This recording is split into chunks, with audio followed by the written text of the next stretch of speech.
Welcome to my live today on YouTube.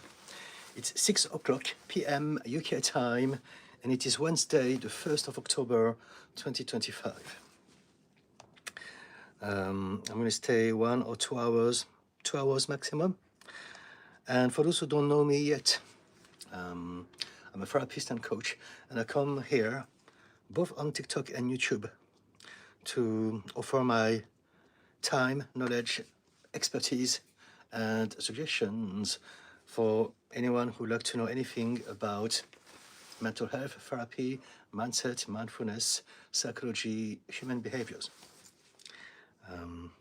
So if you have any questions, just ask, and as soon as I have questions, I will get started. I have Lakshya Mathur. Hi, Didi. Hello, Lakshya. Thank you for the little hearts. How are you doing today? Is there anything you'd like to talk about? Maybe what I can do is what I normally always do. Kay Stevens, so glad to see you today. Thank you. Thank you. I'm going to do what I normally always do when I start my live streams, is to read and comment on my own post that I put out on the day on TikTok. That will give you an idea of what I do for those who are still not familiar with me. And hopefully by the end of it, that will have given you some inspiration to talk about yourself and ask me some things so that I can do my best to help you out with any of those things. Okay, the first post that I put out today on TikTok goes like this. Knowledge is what you read. Understanding is when your behavior is changed by that knowledge. So this is a very simple idea that whatever we read is worth nothing unless we apply it into our lives. And a lot of people have tons of books that they barely even read, or they may read some of them, but it's not about the books. It's really about having the humility, the patience, and the courage to apply those things into our own lives so that we can make that knowledge useful. Knowledge is not power. Knowledge in and of itself is just knowledge. We all know things, and knowing something doesn't make us necessarily smarter. An example that I can give is that we all know that there are some things we should start doing and some other things that we should stop doing, and yet we're not doing them. That's because knowledge is not power. Understanding is power. So knowledge is what happens at that level. It's cognitive, it's conscious, and understanding, believing is what happens at that level. It's emotional. It's your body. It's how you feel about something. And so, again, we're going to reiterate some basics of the subconscious mind and how important it is to understand our whole mind, including the subconscious mechanisms that get us to behave the way that we do all throughout our days and nights and lives. Second post of the day goes like this. You can be busy hating or you can be busy creating, but you cannot be doing both at the same time. And so, again, another simple idea that we don't think about often, but when we're hating, we're not creating at that moment. We are destructing something. We are disrupting something. The energy of creation, creativity, cannot allow hatred. Now, some people may say, yeah, but what if you create some things that have nefarious intent?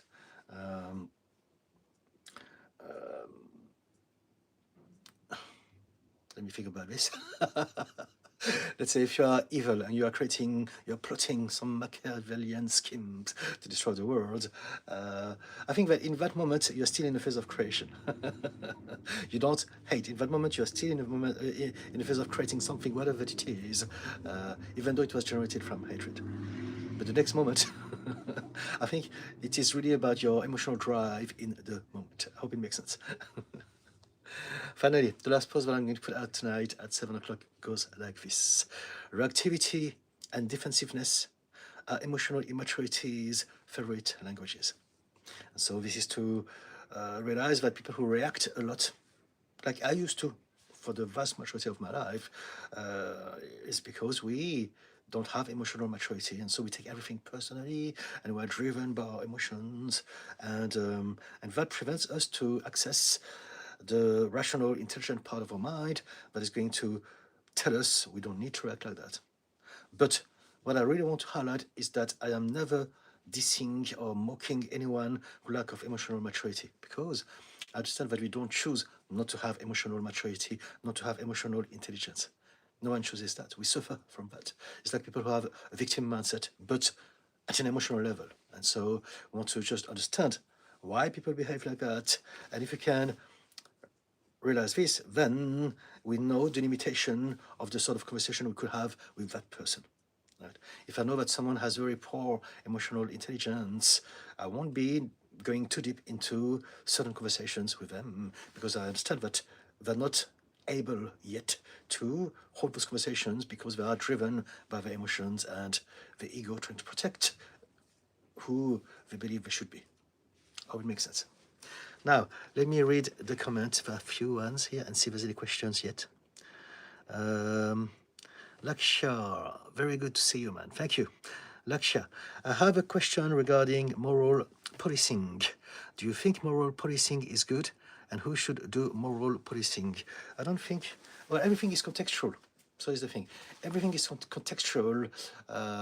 So when we do moral policing, it depends what you call by moral policing. So here I can already see two different sides of the argument. Some people will say freedom of speech. Everything should be free to be spoken about. And yes and no, because on the one hand, it's true that we don't want to turn into some sort of fascist regime where we're not allowed to say certain things. And this is what a lot of people say: don't cancel me, woke culture, they're trying to cancel everyone, and we should be able to say what we want. But also, what we don't realize is that when we understand human nature, when we understand how people behave based on their emotional bias and subconscious belief, then it's actually important to make the difference between free speech and hate speech. Because hate speech becomes dangerous. It's a real danger in society. It creates more and more inequalities, injustice, and hurt. And so we need to know the difference between free speech and hate speech, and there's got to be consequences. So again, it's okay to express ourselves in whichever way, but we need to realize that we live in a world full of people, and people have different sensitivities, and people will react to different things. And also, it's not about just being right, it's about being kind. Some people may find it very difficult to have certain conversation, and so people need to read the room, essentially. It depends where you are. If it's on social media or real life, who are you talking with? Know who you're talking to, because some people, everyone is different, and we need to take all of those criteria into consideration, right? And so there's no ultimate right or wrong. It's about again, so knowing the difference between free speech and hate speech, knowing the consequences in regards to society, and realizing that some people are genuinely hurt and it's not their fault. And we can, it's important to be right, but we can also be kind.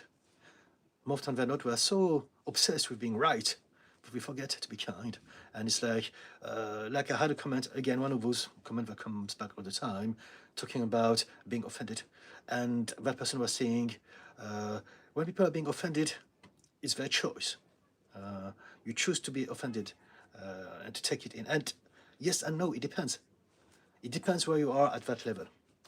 If you don't have any trauma, if you don't have any conditions, if you have a system that works for you in the society, you may be able to not be offended. And this is where we want to get at. This is essentially what we want to do when we are healing from the past, from our baggage.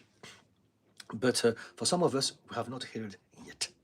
We are still plagued with scars and wounds from the past, and we want to be kind to those people. And those people are more numerous than we think they are. Because again, when it comes to mental and emotional problems, it's all invisible.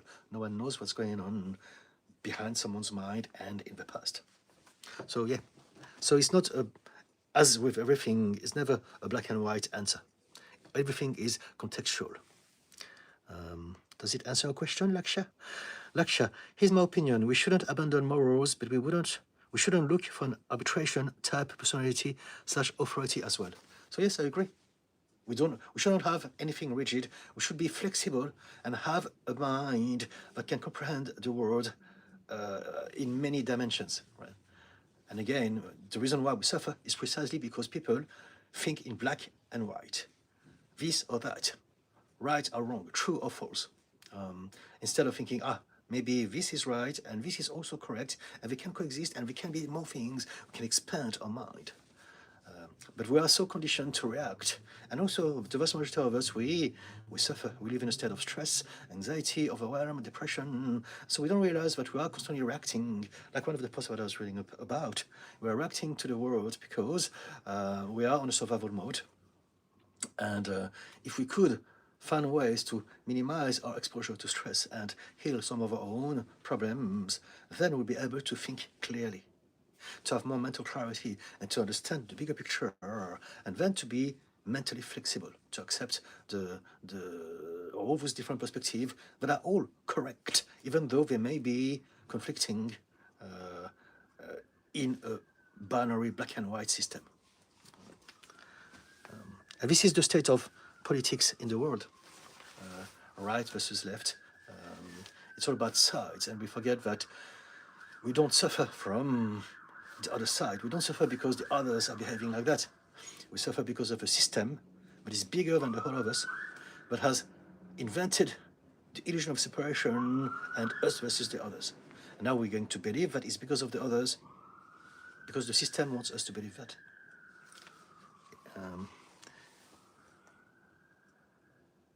So yeah, Laksha, does it help? Stina said hi. Hello, Stina. Laksha, hello, Stina. Stina, I love kind. Okay. Laksha, this might be a bit political question. What do you think about the current state of the US government under President Trump? Whatever I think doesn't really matter, because this is political. What I can do is to explain why some things are happening. And if you ask me the right questions, I'll be more than happy to explain to you the psychological mechanics behind the scene as to why he does the things that he does, why people react the way they do, why the state is in that state. I can explain. But what I think personally won't really add too much, because now, if I do that, I'm just going to tell you from my ego, my human's perspective, my preference, and my page here is really to open people's mind from their own ego's perspective. So if I do that, it's going to be a bit counterproductive. I can share with you what I feel, but let me try to do this maybe in a way that is productive for everyone. I was talking about the system, and I believe that Donald Trump, this guy, he's not the problem. The problem is the system. Donald Trump is taking advantage of a system that works for him, and so do everyone who are on whichever side. They do it because it works for them. And to me, he's someone that is only doing what he does because he can. Anyone in his shoes with his sort of mindset and mentality would do the same. And so if it wasn't him, there would be someone else anyway. The problem is not him. The problem is the whole system that has created the sort of inequalities, injustice, all those abilities to lie and corrupt and manipulate people. It's all in place. It's in the system, and it's both right and left anyway. It's just that there are different ways they express it for different purposes, and that I can explain. But to me, when I look at Trump, of course, he does and says things that are dangerous and evil, right? But the truth of the matter is that the biggest problem is not even him. It's really a system in place that is allowing him to be doing those things.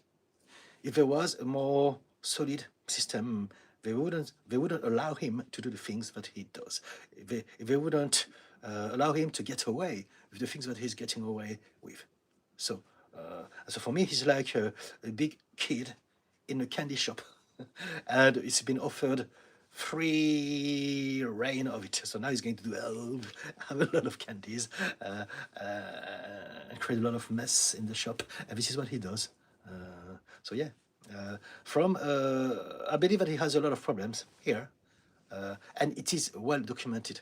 The way his dad treated him, the pressure, the insecurities, and him not being very successful at anything that he did anyway in the past, all of those things has added to him having the personality that he has.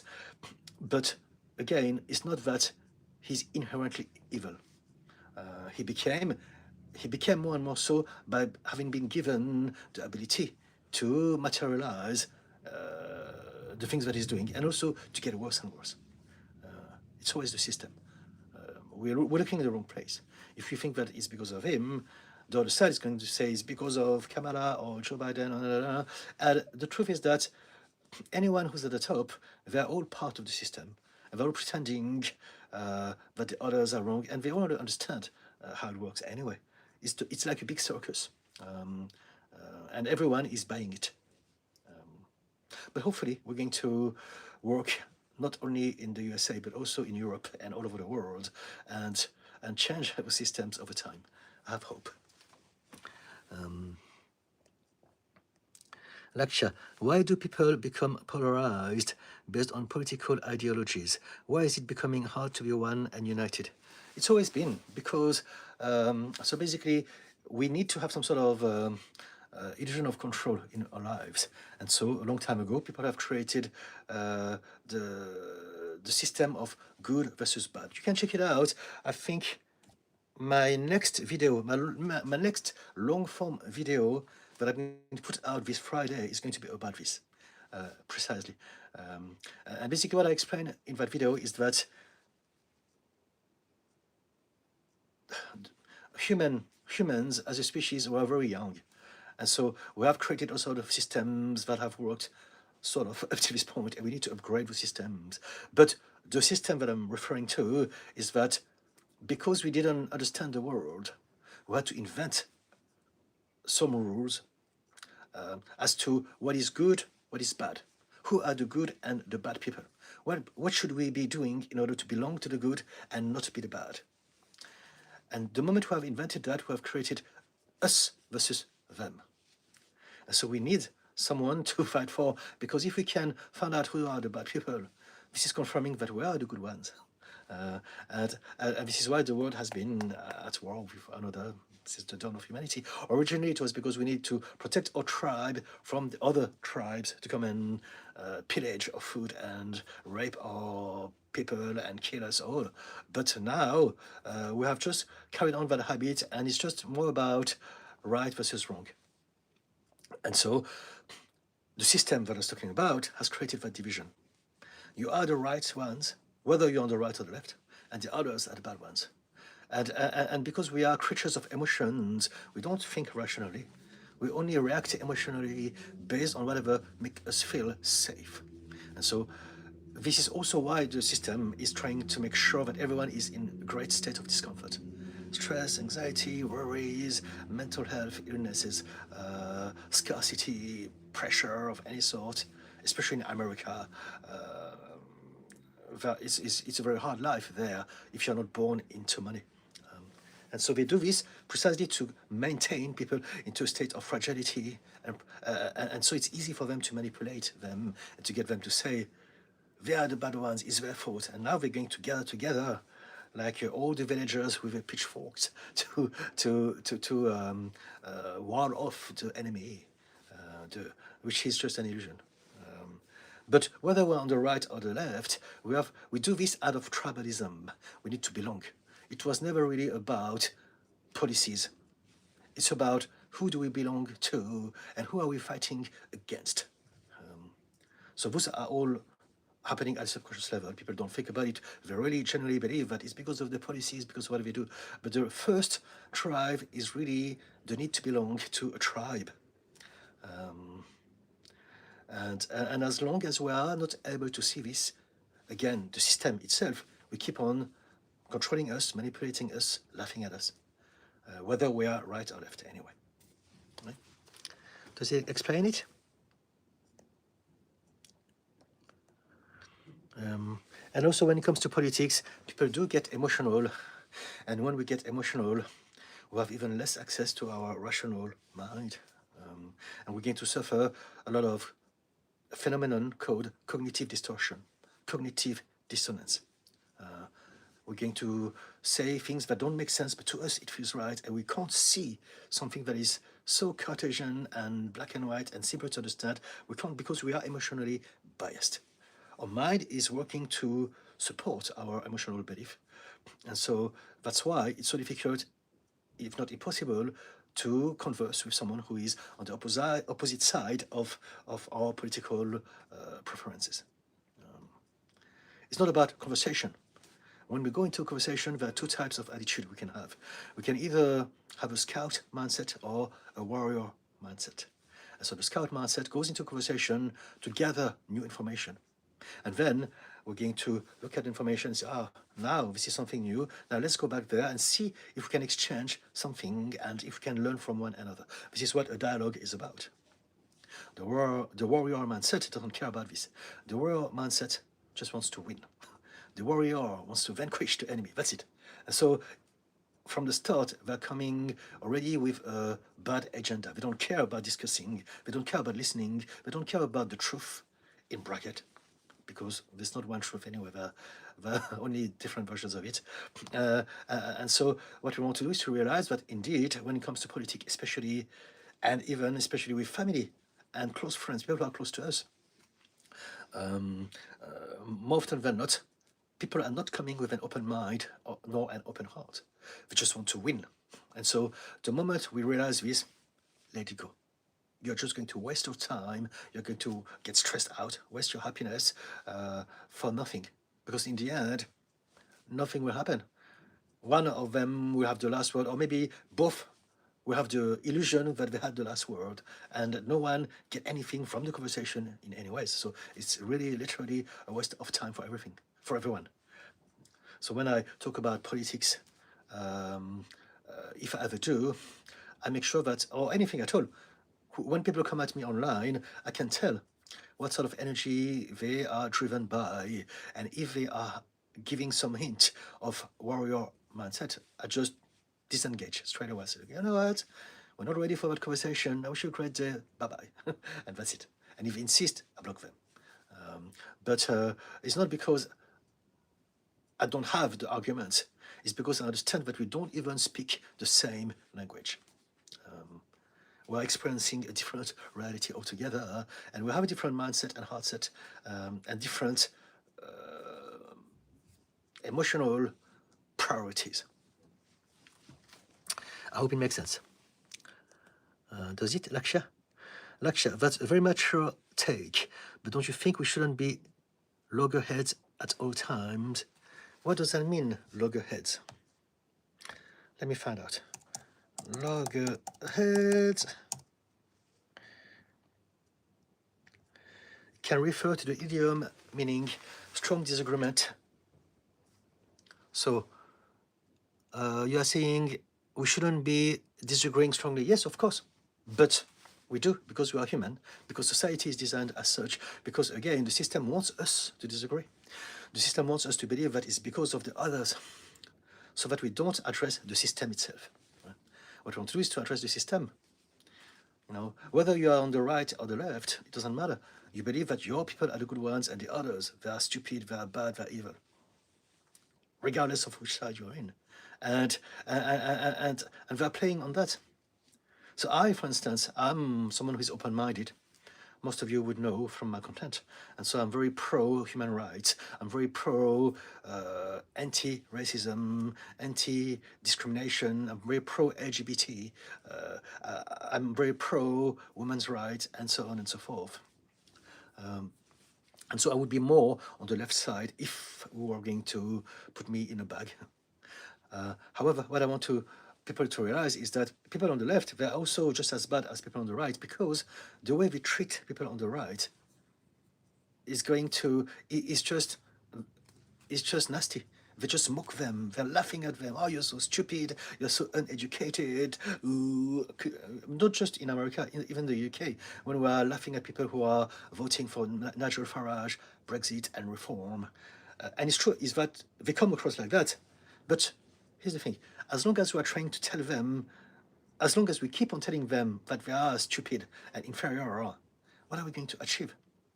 We're just going to get them to react back at us. And now we're back into the situation of loggerheads, a new word that I've learned today. Thank you, Laksha, for this. And so what I want to do is to realize that we're all human, and people who are disagreeing with us, they don't choose to believe the thing that they believe out of choice.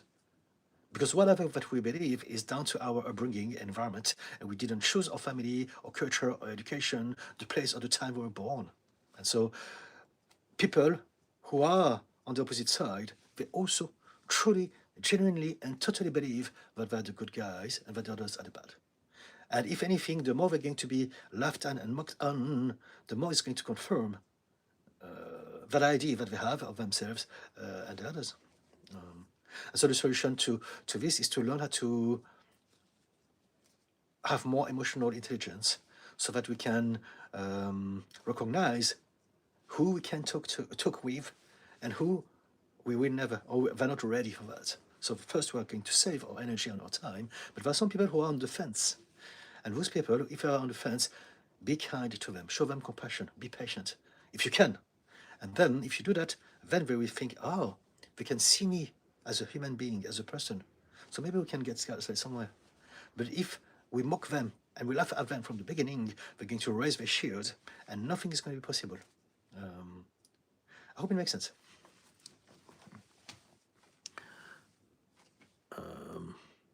Duku. Hey Didi, we go here. Oh, hello. We go. How do I manage a colleague that snitches on every little mistake I make at work? So here, there are different aspects to it. I think that on one hand, you want to make sure that people who are the boss of the operation are not going to have a negative outlook on you, but also you want that person to stop. I think the best thing to do is for you to focus on what you do and speaking out your truth. And you can't change people. People are what they. People behave the way they behave because of X, Y, Z. And if you're going to confront them, you may actually. It depends. It's a tricky one. It's a tricky one. Have you tried to speak to that person already? And also, when you say they snitch on you, is it a very bad thing? Is it true? Is it lies? What sort of snitching are we talking about? Can you give me more, please, so that I can have a better idea of what you're going through? We go. If you do mistakes, and they are genuine mistakes, it's okay. Just be honest and transparent. We don't know everything. We tend to believe that we have to come across as perfect all the time, and that creates a lot of problems. I'd say be transparent and take responsibility for your mistakes and just say, it's okay, I didn't know then, but now I know. So I won't be doing that mistake again. So talk to the people in charge and show them, yes, it's true. Sometimes I do mistakes, sometimes I don't, like everyone. But I don't snitch on people unlike that person. So that at least people whose opinions matter see you and are on your side. That's what I would do, right? It's like me, when I do my live streams or when I look after people, I don't know everything. And so sometimes you see me checking on Google straight away to make sure that I have the right understanding of whatever we're talking about. And so have that mindset. If I don't know, I'm going to learn, I'm going to find out. But you don't need to hide things. You don't need to protect your reputation. It's through your actions that your reputation is going to be built. And so I think the best thing to do is to be honest, transparent. We're all human. And if you can take responsibility for some mistakes that you've done, you're actually showing a lot of courage and a lot of good quality. You're honest, right? And people will then trust you more than that person that is snitching on you. Does it help? Here we go. All the words are taken. Hello, hello. K. Stevens, why do some people with BPD diagnosis feel like everybody is fighting them and everybody who doesn't fit into their script wrong? Because it's the nature of BPD. BPD is born from trauma. And so we have created some systems to keep ourselves safe from whatever happened to us then, which is abuse or neglect or both. And so now, because we're on a constant state of survival, we haven't heard yet from the trauma. Our subconscious mind is on overdrive all the time to look out for the bad things. And so we have a subconscious bias that is super negative, and we're looking for the worst things. as a preemptive measure to keep ourselves safe. And so basically we're going to be hypersensitive, and we're going to take wrongly and misread people's body language, facial expressions, tone of the voice, because again, our mind is super paranoid and looking for the bad things. So little things that can be absolutely harmless and unintentional may come across to us like, what did he mean? I have sensed an inflection in the tone of their voice, and there's a look, and something was different. Oh, and now the subconscious mind is going to say, oh, remember, people who do that, people who show this, they are the people who hurt you. So now, subconsciously, we're going to be on the defensive mode. Oh, bad person. And it's got to be immediate because it's survival, so it's good or bad. There's no place for rational. There's no place for intelligence. It's got to be an impulse, right or wrong. We don't have the time to ponder, say, oh, but maybe. No, it's got to be right or wrong, good or bad, friend or foe. And so that's why we are the way that we are with BPD. We believe that we react easily because we misread people. We misread the world. We misread what people say. We misread our environment, and we believe that everything is there against us because there's still a part of us that believes that we're unsafe. Thank you for the little heart. So yeah, that's why. And why do we need people to fit into our script is because we are still we're still operating like a child. So what it means is that when we're emotional, when we're overwhelmed, when we're in a survival mode, we are limited by our emotional mind, which is the mind of the child. So we're going to react, we're going to do things out of the logic that we had back then. We don't have access to our adult's mind. We don't have access to our wisdom, to reasoning, because again, we are in survival mode. So that's why, if it doesn't fit what we know already, if it doesn't fit the template, if it doesn't fit the track record, then it's wrong, and we need to react to it. Thank you for the little emojis. So yeah, it's the condition itself. We can't regulate ourselves, and we always feel unsafe, fear of abandonment. Yeah, it sucks. Laksha, hi, all the words are taken. Thank you for the emojis. Duku, I didn't talk to him about it. I just fell asleep at work. Okay, so it happens. So if it happens, own two of those things. It's not a big deal. They're not going to punish you or hurt you or sack you. Just tell them, you know what, it happened. I'm sorry. I make sure that it doesn't happen again. But you can't. Yeah, but you don't want to go into that route. That is, that person is teaching on me, and now I need to somehow beat them and overcome them. Otherwise, you're going to fall into the trap. You're going to play the same game. The best way to dismantle the whole of it is to not get started and be transparent and say, okay, you know what, I'm owning to this. It happens, we're not perfect. But at least I'm not a snitch like that person. So that will get people to trust you more.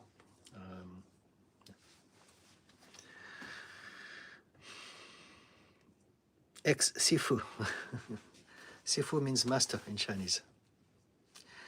Yes, little cockroach. I think it was a movie called Kung Fu, where the master is addressed as Sifu, and Sifu addresses the student, the disciple, like a little cockroach. What would you like to talk about, little cockroach? Kay Stevens, that's so true, Didi. People's opinions who see you matters. Yes. No, it's about the right people. There are some people whose opinions matter, and some, which is the vast majority, who don't matter. I hope that's what you get.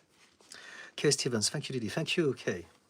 Alaksha, PK, hello.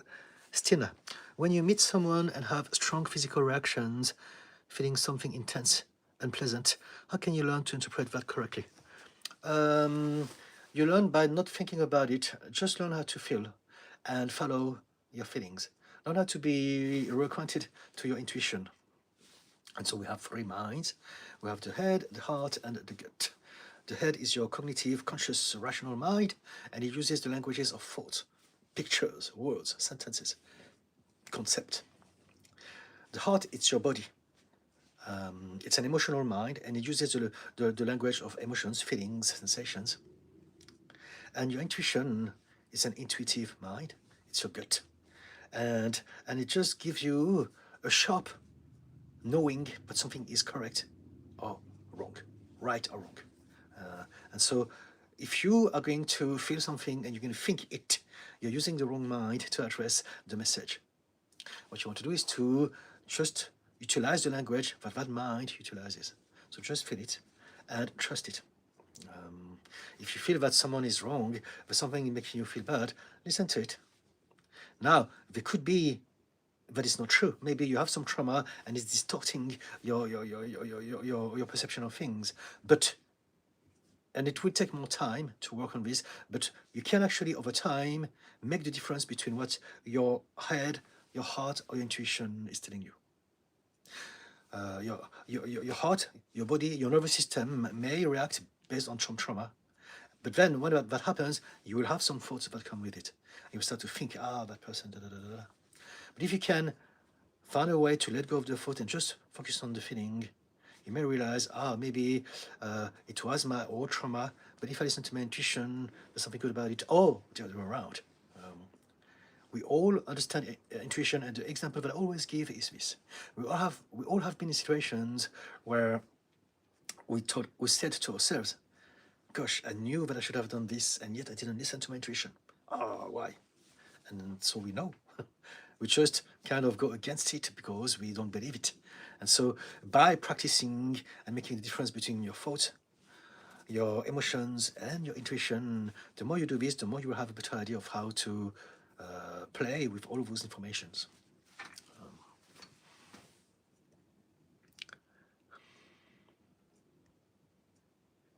Does it help, Stina? Maximum, love from Tibet. Okay, hello. Maximum from Tibet. Mike, like, Christian. So I just have two words, Christian. Maybe there's going to be some more. Laksha, can you tell me how I can embrace my masculinity as a young adult? 22 years old, male. I often feel like I am less of a man because I usually absorb insults and jokes and only reply when I'm really angry. You are trapped into a paradigm. You are trapped into the idea that the world is made on a binary mode. People are either strong or weak. People must be male or female. People must be masculine or they are weak. And it's just, this is what you are suffering from. You don't need to be anything at all. If you want to stay in that paradigm, you can work on that. How do you become more masculine? You go to the gym, you buff up, you learn how to behave, you burp. You say stupid things, and then you'll be more masculine. But you don't have to believe in that. You don't have to do this. You can realize that the world is big, and there are all sorts of different people with different beliefs. And some will believe that you must be a man. But a lot of others will be kind, and they don't care about that nonsense, and they will accept you for who you are, and they won't ask you to be anything, and they will see your beauty as you are. And this is a better option, I believe. You can either become what you want to become and keep on being trapped into that matrix, into that illusion that I should be like this, otherwise I'm bad. Or you can realize that it's all an illusion and realize I am me. I can learn how to love and accept myself. And as I do that, as you learn how to love yourself and as you express yourself the way you are without apologies, then you'll attract the right people. And a lot of people will love you exactly for who you are without you having to change anything about it, whether you may come across more masculine or not. Masculinity, femininity, it's all born from the patriarchy and some toxic masculine principles that we don't want to feed anymore. We're in 2025, and there's a huge battle, again, right versus left, and now we have the traditional values versus the woke. But we really want to realize that a lot of traditional things need to be upgraded. There's something called evolution. Everything changes, everything grows, everything expands. Just 1 second, please. Siren. Okay. That's living in central London. And so what I would say to you is you don't need to be masculine. It would be better for you to accept that I am what I am, and I'm going to stop hanging around with people who want me to be different. And even, let's say, if you are a straight man And you may think, yeah, but how do I get girlfriends? Because we all want to be with strong masculine men. I'll say, no, it's not true. Some do, but not all. And so, again, learn how to love yourself and attract the right people for you. Toxic masculinity is the idea that men should be superior and in control and in charge, and women are lesser. But there's the counterpart. Toxic femininity is not feminism. Toxic femininity is toxic masculinity principles for women. And so there are the women who believe that indeed I belong in the kitchen, my value is through my looks, my beauty, and the ability to make babies, and that's it. I can never do anything. So now they're going to expect from them to be very strong, masculine, to make a lot of money, to pay for their meals in a restaurant and all those things, because they have absorbed that idea that the only function, role, and purpose in society is to be a princess, or something like that. So again, if it works for them, good on them. But they are not the norm, they are not the normality, we're all different. And I would suggest you to learn how to let go of those illusions and learn how to accept yourself. That'll be my advice. But if you really want to be masculine, go to the gym and learn how to enjoy football and beers and all of those things that typically men do, and that will make you come across like more masculine. But it's not necessarily, I think, the best thing to do. What do you say? Lakshya. Duku, I've been transparent with my manager and told them I did indeed fall asleep a few times, okay? I will have to make sure it doesn't happen again and focus on my relationship with my manager, not him, I guess. Yes, yes, and also, if you fell asleep, then maybe there's something to do with your conditions.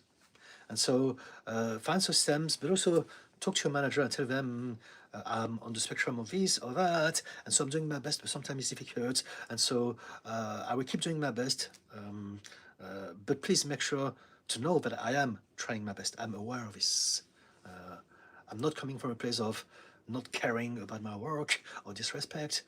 I really care, I love it, but sometimes my brain gets me to fall asleep. So maybe that could be also useful to tell them. Lakshya Mathur, you are right, but I feel lacking consistently and I don't have any friends at all. So, or a girlfriend, because you haven't changed yet. Things take time. So what I want you to say is to add yet at the end of a sentence. I feel lacking consistently and I don't have any friends yet. I don't have any girlfriend yet. So learn how to love yourself, learn how to accept yourself, and the moment you do that, you will start to see a whole different crowd, people that you never knew existed, and they're there. It takes time. It takes you looking inward as opposed to looking outward. The more you look outside, the more you're looking at yourself from the perspective of the people who are looking at you from the outside. You're looking at yourself from the perspective of the people who look down on you when you're a child. You're looking at yourself from the perspective of people who needed you to be better, to make them proud, to be perfect, to win that competition. And so because you do this, you see yourself as inferior and you feel inferior. And as a result of this, your mind is going to get you only to see some people who fit into that sort of narrative. I hope it makes sense. But as you work on yourself, as you see, learn how to recognize your own beauty and potential and perfection. You are perfect in your own way. And now you get to relax, you're going to feel better, and you're going to be able to see other people.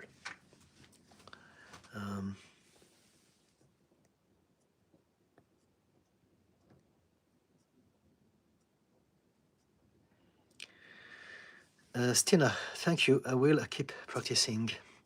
Sometimes it's difficult because I can't rationally understand why this reaction is there. So let me go back to Stina. What were you talking about? You must... about the intuition. I think it has also to do with your trauma. Do you believe that you have some unhealed trauma? Because if that's the case, you want to do this as a priority. Otherwise, your nervous system will always confuse you and make you feel like everything is dangerous. The real chief, can you do a backflip? No, I cannot. Manhattan, yo, sick tats and glasses and Herman. Yo, thank you. Laksha, I hear you, Didi. Thank you for your advice. I will put yet at the end of my statements. Fantastic, thank you. Thank you. Learn how to appreciate yourself. So many people don't realize that there's someone for everyone, and there's your tribe somewhere. You're talking about being masculine and girlfriends. I'm thinking about Prince. I don't know if you know the singer Prince. He was super camp, mascara, manners, and all, and he had tons of girlfriends. And he's only one example, but he's a rock star, so it's slightly different. But I know a lot of people who are coming across in so many different ways, and they don't care, and they have a lot of fantastic friends and romantic relationships as well. If you accept yourself, you'll be surprised the people that you can see popping into your life. Beautiful, kind, amazing, exciting people. As opposed to people who live in fear. They're scared that they don't fit in, and so they need to be with someone who also fits into the narrative of normality in society. There's no such thing as normal. Manhattan, Laksha, try harder, be better, no shortcuts, bro. Manthan, I don't think it's very kind of you to say this, so please don't, because I'm creating a space here for people to be talking about their problems and to feel safe. So if you want to talk about things, Manthan, I'm more than happy to do this. But don't tell people you should do this because maybe you come from a good place, and so I appreciate this. But it's important not to assume that people are not trying hard enough. We're all trying as hard as we can. We're all limited by our subconscious emotional mind, and we didn't choose the systems that are emotional, that are preventing us to do certain things or forcing us to do other things. And so the last thing we want to do is to add more shame, stress, guilt, pressure on people by telling them, you should try harder. And you probably believe that, and I appreciate that you come from a good place, probably, but it doesn't help. We are all limited by a subconscious program, subconscious, that is emotional and dictates all of our behavior, actions, and non-actions as well. If you want, we can talk about this. Manthan? Laksha, thanks, Manthan. Okay. Well, if you appreciate it, thank you enough. But I'd say this was not necessarily, from my perspective, this was not necessarily the best advice. It's not about trying harder. It's about letting go of the hardship, if anything. Accept yourself, as opposed, I must be better, I must be harder, I must be stronger, I must be braver. No, this creates more problems. It's harder, right? We already live with tons of shame and baggage, and so we want to let go of this and realize it's okay. I am where I am because of X, Y, Z. I'm doing my best already. The right thing will happen at the right time when I am ready. Trust yourself, trust the universe, trust your life being a process that is constantly unfolding and that things will get better. BW, hello. Soto Sot, best wishes from Switzerland, Zurich. Okay, hello. Sot from Zurich. Let me have some coffee.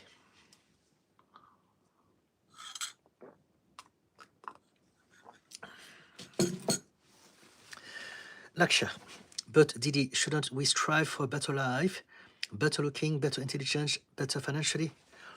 We don't want to strive for a better life.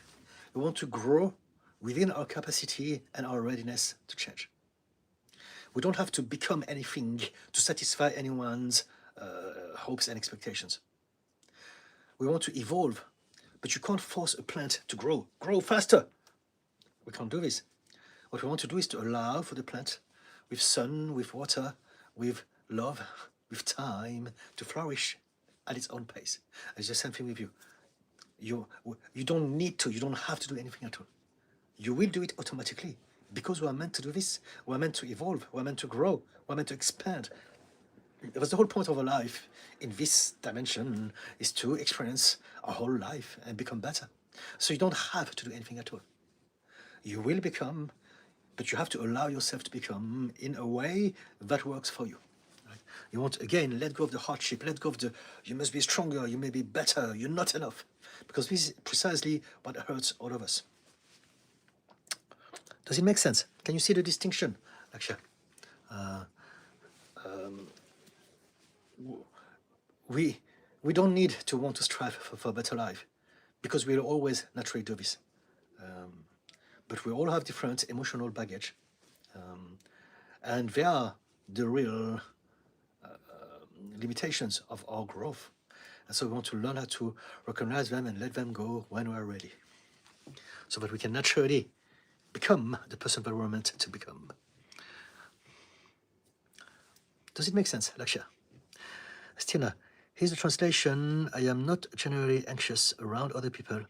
However, I will take a closer look at it. Okay, fair enough, Stina. Fair enough. Laksha, how do I know my capacity? You don't need to know. You are it. We don't need to know everything. We don't need to understand everything. We don't need to control everything. I know that you do this like we all do out of fear. I need to know. I need to have a plan. I need to know where to compare myself. I need to have some way to measure my progress. But you will always progress anyway. So learn how to relax. Learn how to let go of the pressure. Learn how to enjoy your growth. Learn how to trust yourself and take your time. Let go of FOMO. Let go of deadlines. Let go of pressure. It will happen at the right time when it happens. You don't need to do anything about it. Just have an awareness that you're already on the journey, and that as long as you are doing some things that feel that you are doing the right thing, and you're doing it because you're here all my life. And so that's one of the many ways you are learning how to understand more things so that you can change. So that's enough, you know. You're not competing against anyone. You have nothing to prove to anyone.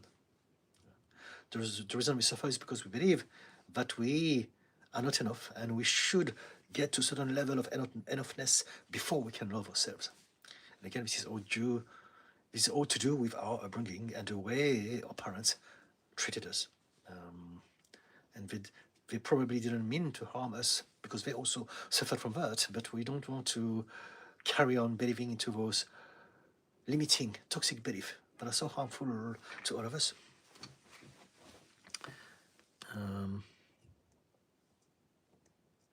Does this help? Does it answer your question, Laksha? BW, thank you from Belgium. Thank you. You give me always good advice. Fantastic. Thank you, BW. So, Sot, what is your take on spirituality? How can we use it? You don't use spirituality. Spirituality is an adventure. It's a journey. It's a personal relationship with the divine, in whichever way it comes to you in your life. And so we don't use spirituality. We experience spirituality, or we don't.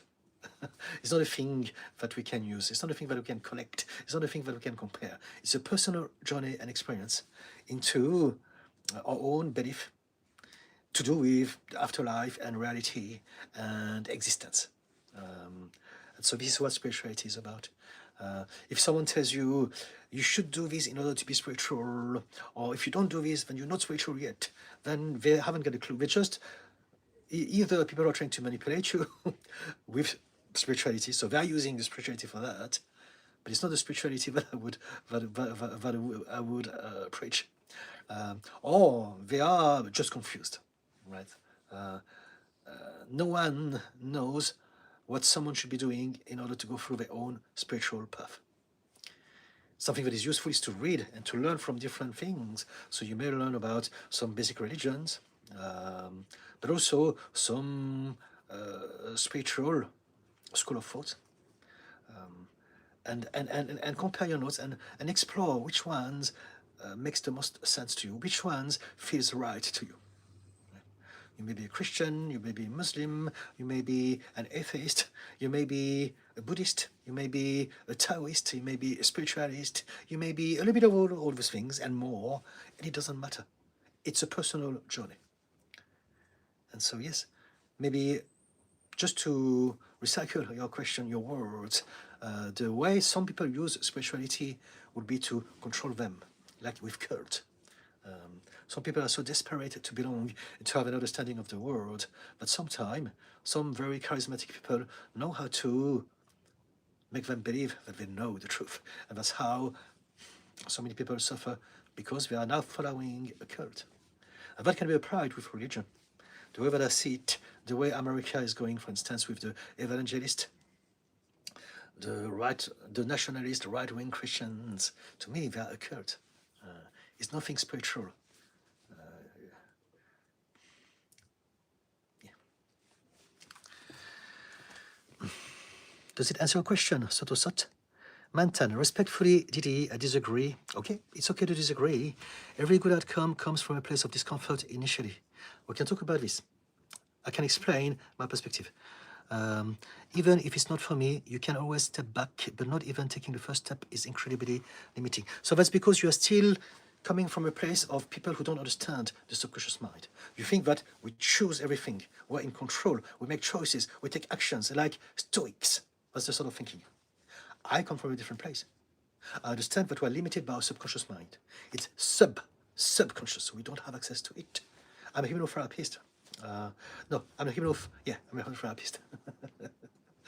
I want to make sure that I don't say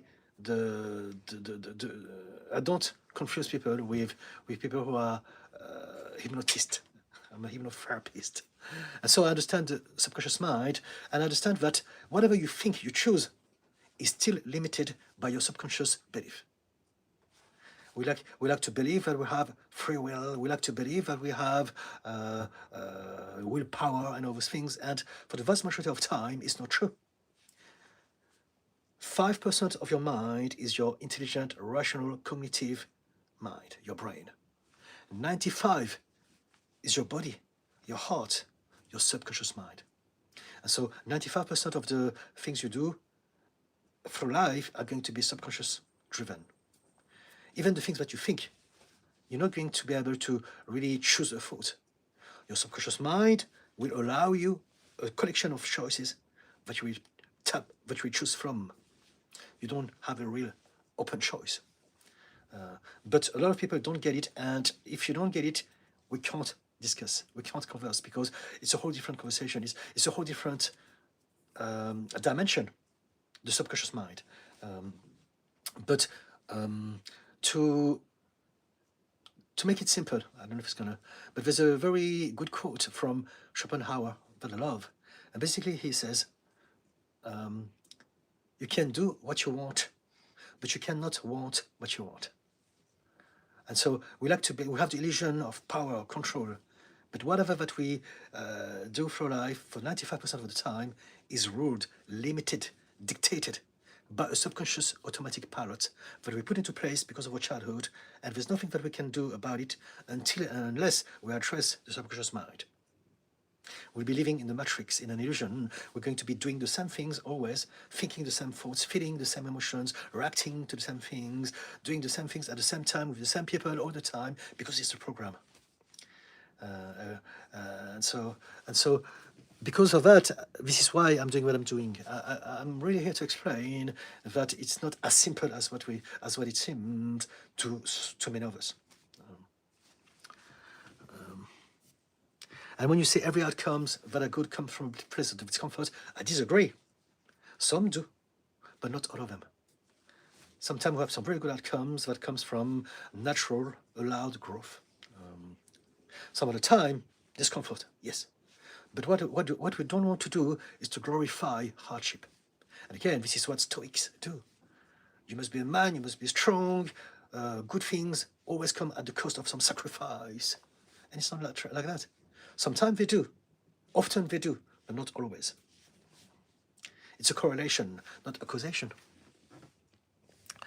But if we are grown up in a toxic masculine patriarchal society, and I used to believe the same as you, we will believe that, because this is the narrative of toxic masculinity, of patriarchy. You must be strong, you must never be weak, you must never show weakness, you must never seek help, you have to do everything on your own, you have to be always successful. And it's not as simple, and it's not that available to all of us. But sadly, because so many of us who believe in that, we actually create problems, and that's why so many men suffer from depression and unalive themselves. every year because of that idea that they are not enough, they are weak, they must, how do you say, they must always face their comfort, come out of their comfort zone and take the first step, otherwise they're wrong, they're bad, there's something to be ashamed of. And again, we're creating more shame and pressure. I want to be kind to people and to ourselves and say, I understand where you're coming from, I see you, it's not your fault, nothing is anyone's fault. And so take your time. You know, when you're ready, we can work together. When you're ready, you will get the right information at the right time, and then you'll be able emotionally to take that action, to take that step then, and make things happen. But things only happen when they happen. And this is precisely the theme of my next long-form video on YouTube. I'm going to post it Friday. I'm talking about all those things, and it's called Nothing is Your Responsibility. That's the video. So check it out, Friday afternoon, nothing is your responsibility. I'm basing it on the phrase, nothing is your fault, but everything is your responsibility. And I'm like, no, if you understand the subconscious mind, if you understand human nature, you would understand that nothing is our fault and nothing is our responsibility either. Things happen when we're ready for them to happen. You can't pressurize and force someone to heal, to be happy, to get better, to feel better, just like that, because they don't come across like that enough to you at this point in time. It makes sense. What do you say, Manthan? Dogs Mares. Hi, Manthan. First step can be actively approaching girls, applying for jobs, anything really. Self-love is good, necessary even, but shouldn't stop you from taking action. So again, you're displaying, and I don't mean it in a nasty way, but I'm just explaining, and an ignorance of emotional intelligence. Some people can do this, many of us we can't do it. And it's not because of our character. It's not because we lack of moral values or any of those things. It's just because we have some subconscious reactions that are getting us to feel shy, to procrastinate, to be fearful, and that's all due to our past. Manthan, I'm sure you're making this YouTube channel came with challenges too. I'd assume maybe you weren't comfortable in front of a camera, maybe you didn't prepare, but aren't you glad you did it, the hard things anyway? No, I didn't do the hard things. So this is exactly the opposite of what I do. What I preach is simple, easy, and fun. I teach people that they can have a life, they can have success, they can have love, they can have health, they can have purpose in a way that is simple, easy, and fun. And I apply it into my life. And so to me, it's not always the case, but I'm doing my best to make sure that whatever that I do, whatever that I have in my life, come from a place of simple, easy, and fun. I absolutely do not glorify hardship. For me, this is toxic masculinity. I understand that sometimes it happens and it's necessary, but not always. I don't want to get caught into that downward spiral, hard. Life is hard, success is hard. You must work hard. No, hard is precisely the problem. It's adding stress, it's adding pressure, it's adding shame that you are still like that. You should change right away. You're not good enough. We don't accept you as you are right here and now. And it's not helpful. But again, I understand where you're coming from. I understand that you're coming from a good place. I used to think the same, but you know, I've been a therapist now for 8 years, and that has really expanded my understanding of everything. Just 1 second, please. This was my alarm clock reminding me that it's time for me to put my third TikTok post out. Activity and just 1 second, please. Emotional immaturities. Would you rather have an all? Yep. Let me check that the alarm didn't disrupt the live.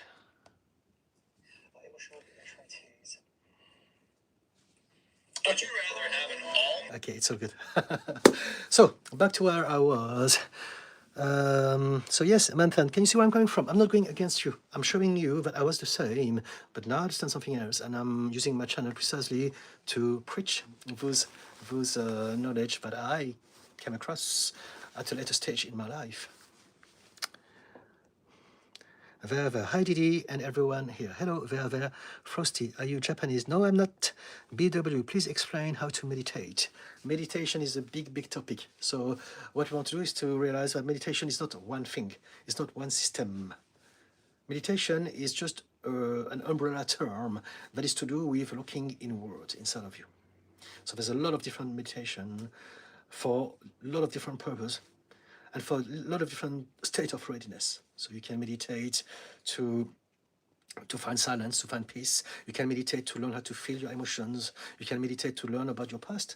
You can meditate to visualize and manifest things in the future. You can meditate to heal your body. You can meditate to, there's so many things we can do. But the only one type of meditation that matters to you is the type of meditation that works for you. So we are all at a different level of readiness. And so it's for you to find out what is easy for you to do. Again, meditation, it's got to be simple and easy and fun, like everything else. Otherwise, it's not going to work. So you can do some meditation focusing on your breath. You can do meditation focusing on some sound. You can listen to some recorded audios. You can do some meditation focusing on some visual. You can, I don't know, look at a fireplace or a candle and just look at it. You can do walking meditations, tons of them. So it depends. My question to you would be, why do you have interest in meditation? Which aspect of it do you find interesting? Or do you want to know about? Or would you like to use meditation for? And now we can get started on the discussion if you want. Xovugulu said, hi, any tips for reading? What do you mean, any tips for reading? You're talking about books? I did read some Evola essays on men's role in society. Okay. What to read next? Well, it depends. What sort of things did you have in mind? There are tons of books. So it's about what themes? Are you talking about philosophy and masculinity? What sort of things? Manthan, I will admit I was not familiar with your work. Not the subconscious mind. Thank you, Manthan. Before commenting, I hope you don't mind me taking so much of your time. Thank you so much for not reacting to me. Thank you so much for not fighting back. Thank you so much for appreciating what I said. Thank you. I really, really appreciate that. I know that it's quite rare, so well done. You have some emotional intelligence through doing just that. So I appreciate this. Thank you so much. And, you know, keep asking things, keep talking. That's why I'm doing these live streams for. I was unfamiliar with your work, not subconscious mind. Before commenting, I hope you don't mind me taking so much of your time. Sorry, I still think a little hardship is important to improve. I think it's not what you think, you still believe it, and it takes time to undo those beliefs. So it's okay, it's fair enough if you believe that. But I want to just present my perspective, and I believe that everyone would do better if you could let go of that sort of belief. I believe if you believe that you need hardship for things to happen, you will need the hardship to get what you want. Right? If you believe that I can only have success and money and praises if I work very hard, then you will get those things, but you will have to work very hard. The hardship must come into place. You have to make some sacrifice. As opposed to thinking, I don't need to make it hard. I need to spend a lot of time honing my skill. That's the difference. When I do my YouTube, when I do my content creation, I don't work hard. I spend a lot of time doing it, and I love what I'm doing. And this is what makes me better and better at it. It's not the hardship, it's the amount of time and the amount of excitement and focus that I'm investing into doing this. That's the difference. Hardship has no space, a place, it doesn't need to be there, right? It was there because people wanted to get people to believe that so that they can get them to do the hard stuff instead of them. You're lazy, you're procrastinating, you should work hard to have a good life. It's the capitalist system, if you want. There's no need for hardship. Crypto Billy, do you remember Battle of the Planet G-Force? I haven't got a clue what you're talking about. Manthan, but your thoughts of minimizing efforts, anxiety are interesting. I will definitely research more and try to incorporate into my life. See you later, GTG. Thank you so much, Manthan. Thank you. Got to go, I think GTG means. All right, okay, well, I'll see you next, and thank you for the very interesting exchange we had today. And I'm looking forward to continue some other time. Crypto Billy, walking meditation. Yes, walking meditations are great. So walking meditations are one of the things that I do a lot. And we don't need to necessarily call it walking meditation. It sounds like something very, very complicated, but it's not. It's very simple. It's basically walking, being present of your journey, as opposed to focusing on the destination. So whenever we are going to work, for instance, very often we're thinking, I'm going from point A to point B, and we have no recollection of whatever happened in between. We're on autopilot. And so walking mindfully first is to be aware that you are walking, and each step you want to pay attention to everything. And this is walking meditation.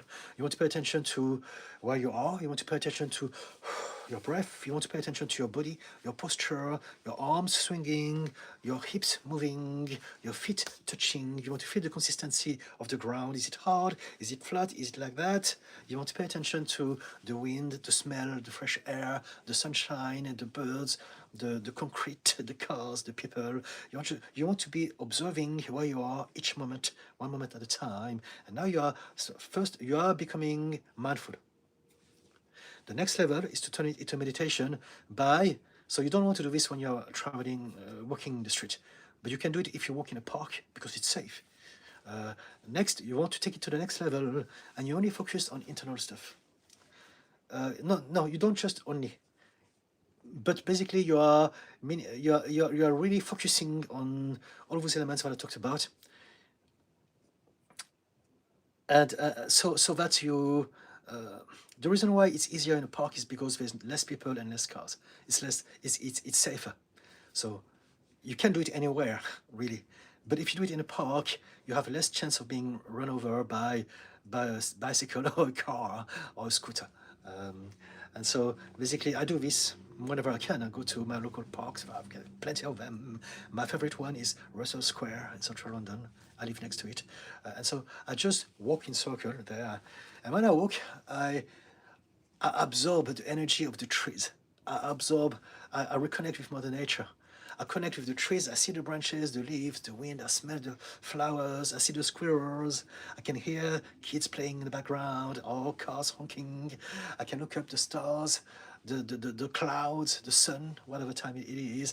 And I really just walk, and I'm in a state of bliss and peace. And sometimes I can be slow, sometimes I can accelerate and go on a power walk, but I'm still into that same state. I pay attention to my body again, my posture, my hips, my breath, how it feels. And then I'll have some thoughts coming in, and I allow for those thoughts to pass, and I'm back and grounded into that walking meditation. I am the walking in that moment. I am an observer of all those things through that walk. I hope it makes sense. So this is how I would explain a walking meditation. It's very, very, it feels great. It reconnects you with walking and with nature and fresh air and with the outside.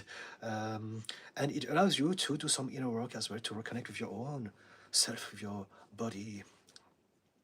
So, yeah. Can you see yourself doing this? And also, it absolutely helps with stress and anxiety or anything like that. Like lately, I had some problems with my blood pressure.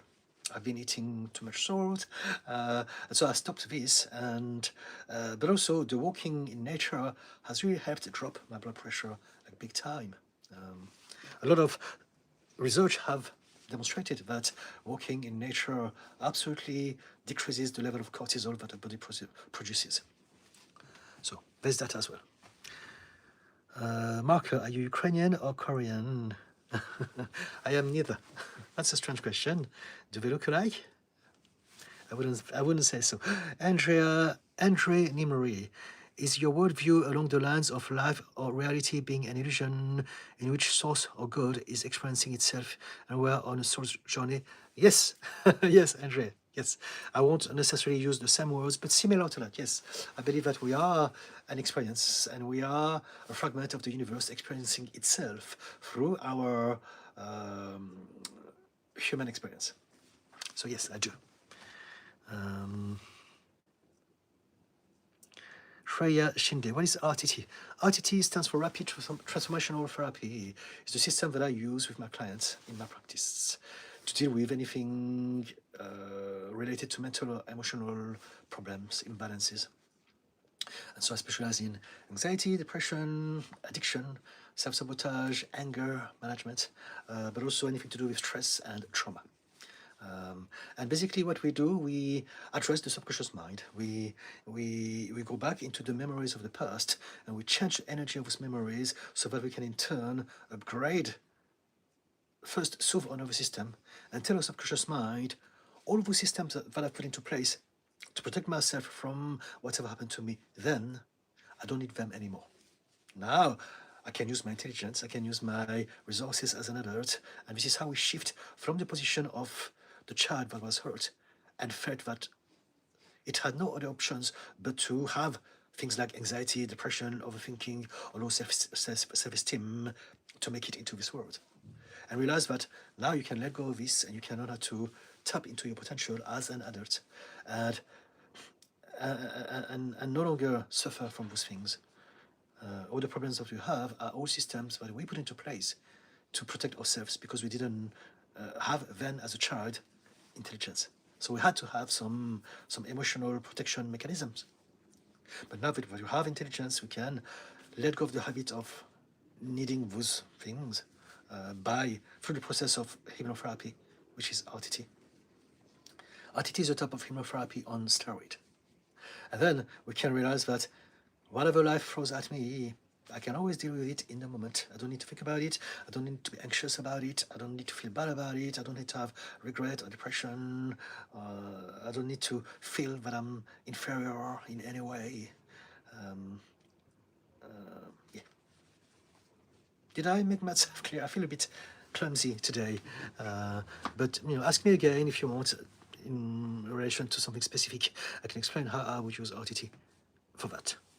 Stina, thank you. Good night from Austria. Good night to you from Austria, Stina. Thank you for coming. Raina Alferez, some hands emojis. Vanjit Singh, hi sir. Thank you for your little heart. I'm unable to say no to people and I feel they often take advantage of me due to that. Please, can you give me suggestions? Okay, so you can learn how to say no. It's a skill. At the moment you are unable to say no because probably when you said no as a child, you get troubles out of this. Maybe you said no and then you've been punished, or maybe you've been ignored, or whatever happened to you back then. And so you have created an association, I can't say no. And I need to be a people pleaser. I need to say yes. I need to make sure that everyone likes me. I need to do everything so that people are happy. People's happiness is my responsibility. And it's a belief to do with your childhood. So if you had access to therapy, I would suggest you that will be the shortcut. If you don't have access to therapy, I want you to realize that you can still make it. It's going to take some time, but you want to realize that whenever you are unable to say no, it's because there's a part of you that believes that it's not safe for you to say no. So as a result, you will say yes, and as a result of that, you will attract the wrong people that will indeed take advantage of you. And so learn how to expand your comfort zone and learn how to maybe start with I would love to, however, I've got something else to do, learn how to gradually say no in whichever way is comfortable for you so that you can expand that skill over time. It's a skill. Whatever we do and whatever we don't do, we reinforce over time. And the brain is plastic. So that goes not only with our skills, but also the way we think, the way we feel, the way we react to things. All of those things are just habits. So we can undo habits by installing new habits over time and repetition. So it's a tricky one because it's a big subject and I don't know you, but those are the big lines. You want to learn how to love and accept yourself, and you want to realize that you deserve the good things in life. You deserve to be number one. You deserve self first. You don't have to be always behind after everyone else. And so yes, gradually Gradually learn how to express that, you know what, I'm sorry, mate, but I've got something urgent. You know, I've done it a few times. I'm going to come up with something else next time. And eventually you'll be able to say, no, and you have to explain. And there's some point where you'll be able to say no without explanation, without justification, without excuse. It's just no. Why? Because I deserve it. Because why would I do that? Right? Because I like you, but this is more important to me. Right? Learn how to do things for yourself. Learn how to put yourself first. Gradually. I hope it helps. Vanjit, thank you for the heart. BW, thank you, BW. Reina Alferez, walking in nature is vitality. Yes, it is. Rejuvenation, reconnection with Mother Earth. Andre Nimori, thank you, appreciate your information. Thank you, Andre. Ray Visberzin, I have problems with some of those things. Okay, so I hope that you found some solutions through what I talked about. Manthan, I definitely have a low emotional intelligence, drug issues, self-sabotaging tendencies, okay? But I thought I made up for it with my logical mind, but it's really effing up my career. Yes, so it's the opposite. I understand. I used to be the same. I used to be addicted to Class A drugs and alcohol up to the age of 38. And basically, when we suffer, we need to find a solution. So we resort to the one thing that we know, and that's thinking. But we end up creating more problems because what we don't realize is that overthinking, overanalyzing, over-intellectualizing things is what we do when we can't feel, when we are so ashamed of some of our emotions and feelings, when we are so scared of feeling certain things. We've been traumatized, we've been told you can't feel what you feel, you can't express yourself, you can't be weak and vulnerable, you can't be angry, this is bad, you can't be sad, this is weak. And so we end up not able to feel, and so we're going to find shelter in our head. And this causes more problems because when we have emotions and feelings, we want to feel those things and we want to process those energies and let them go. But when we are repressing our emotions, what happens is that those energies have nowhere to go. They're going to stay in your body and they become sterile and toxic. And they're going to develop into problems and they will come out at the wrong time, in the wrong way, and disproportionately. And so, yes, if you have self-sabotage, tendencies, drug issues, this is precisely it. You know, probably you took drugs because it allowed you to avoid feelings that you're ashamed or scared of. And so the solution to all of your problems is to learn about emotional intelligence, is to learn how to feel, is to learn how to let go, is to learn how to accept all those parts of yourself. All your emotions are a different part of yourself. As long as you avoid them, you are saying no to the child in you. You are saying, shut up, I don't love you, you don't deserve anything, you don't deserve my attention, keep away from me. And now you're creating so much hurt within yourself. Ravis Birdsin, how much is an RTT session? If you are interested in working with me, we can organize a discovery call. I don't divulge my prices just like that because I don't want people to see what I'm doing just like a thing that you can buy in a shop. But also because I want to have an opportunity to give advice to people. So I'm relatively expensive, I've got to say. But if I say my price, a lot of people that I could give advice to, even if they don't work with me, would not take a chance to talk to me. So I'd say if you are really interested in working with me, go on my bio, there's a link to my website. And from that website, you can send me an email, and we can organize a free discovery call. And then I can tell you everything about my prices. And if it's too much for you, then I'm still happy to give you some advice for half an hour. And it is still something that I'm happy to do. Right? So, yeah. Thank you for asking. Crazy Katie. Hello, Crazy Katie. OMG, I have been struggling to say no to my brother. Everything you said is so true. Thank you, Didi. All right, okay. It's hard also, especially with people who are close to us, because you have installed those dynamics all of your life, if it's your brother. But you can learn how to do this. The very important thing to do with your brother is that the next time that you see him, or the next time that you speak to him on the phone, visualize someone else. Don't see him like your brother. Don't see him like the person that you have always seen. Because when you do, you're going to feel the same way you've always felt. And it's going to get you to say the same things that you always say, which is yes. See him not like your brother. See him like just a regular guy. And that will take away the subconscious power he has over you for the fact that you have reinforced those emotional habits over years and years. So see him just like another guy, and then that will make it easier for you to say, "Sorry, mate, no." But if you see him like, "Brother," now you're going to go back straight away into that old emotional dynamic, and it will be very hard for you to say no to him. Duku, thank you for your advice. Always on point. I gotta run soon. Sending healthy thoughts. Thank you so much, Duku. Or Wigo, I think it is, right? See you next. Thank you. Sean Murphy. I'm not sure what an RTT therapist is, but maybe you could help me with something I've been struggling with. I was recently diagnosed with autism as an adult. Okay. Let's carry on with the conversation. JNIB. I get everyone feels the need to emotional dump on here, but I'm back to say I love having your short show up when I'm doom scrolling. Thank you. It's not emotional dump. It's about sharing ideas and expanding our perspective of things so that hopefully some of you can actually see a better perspective that will make them feel better about whatever they're going through. But I appreciate your kind words and compliments and feedback. Thank you. Vanjit Singh, we practice to say no more frequently since you said it's a skill. Yes, absolutely. Absolutely. Skills have the tendency to get better when performed often. Thank you, Mr. Sage. Do come back and do let me know how it went.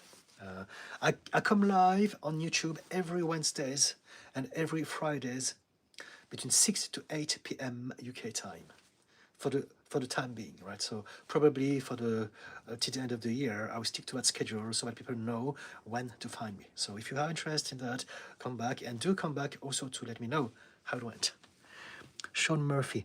Given that I was diagnosed as an adult, I had 25 years of life to figure out scripts and masking techniques. And now I'm trying to figure out which parts of that masking were bad for me. Okay. So you can change everything. My husband is in the same situation as you. We only found out during the pandemic that he was autistic. We've been together for 20 years now, and all his life, I always knew there was something about him, but we could never pinpoint what it was. But really, that's it. So I understand that your whole life you have pretended to be someone else. You have created systems to function in society. And what I want to know is, what is your problem? What is the main problem? Because for some people, it's not necessarily a bad thing. What you want to do is to make sure that now you spend more time with people with whom you don't have to wear a mask. There are people like you, like me, like us, like my husband, that are the way that we are, and we don't need to pretend because we know that we're all neurodivergent. So that's something that you want to do, and you want to also realize that whenever you mask, it's creating a lot of stress in your body because you have to pretend and you feel unsafe.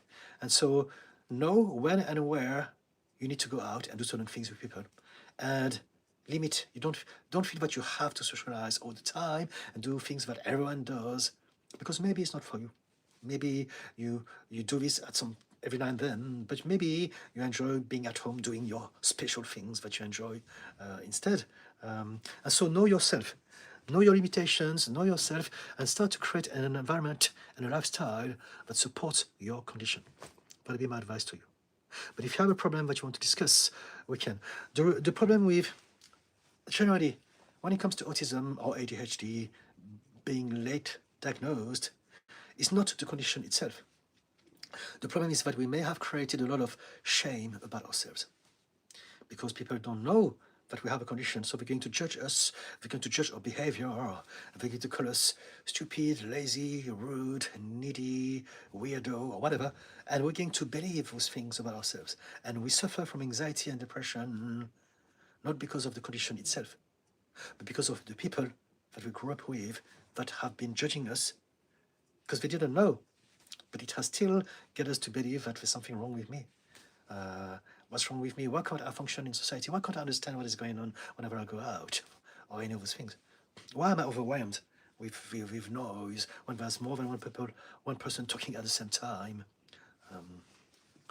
And so learn how to know yourself, and then develop a lifestyle and an environment that supports you. But also, if you have some problem with anxiety and depression, or low self-esteem, or any of those things, overthinking, that's when therapy comes into play. Because now we're going to address not the autism per se, but we're going to address the hurt that you had because people couldn't see you and appreciate you and love you for who you are. Does it make sense, Sean? Kelvin Lord. Thinking inner dialogue, we lie to ourselves without realizing this caused problems sometimes. Yes, it's true. Yeah, we can lie to ourselves quite often indeed. Lakshya, hello. JNIB. As a therapist, do you think cognitive behavior therapy is inspired by the Stoic teachers such as Marcus Aurelius, showing that it's better and healthier to take time to feel your emotions? When it comes to therapies, all the systems are inspired by a lot of things, but I don't believe that it's necessarily just Marcus Aurelius and the Stoics. When it comes to Marcus Aurelius and the Stoics, some of the things can be useful, and some of the things are good. But there's a problem with that sort of thinking, I feel.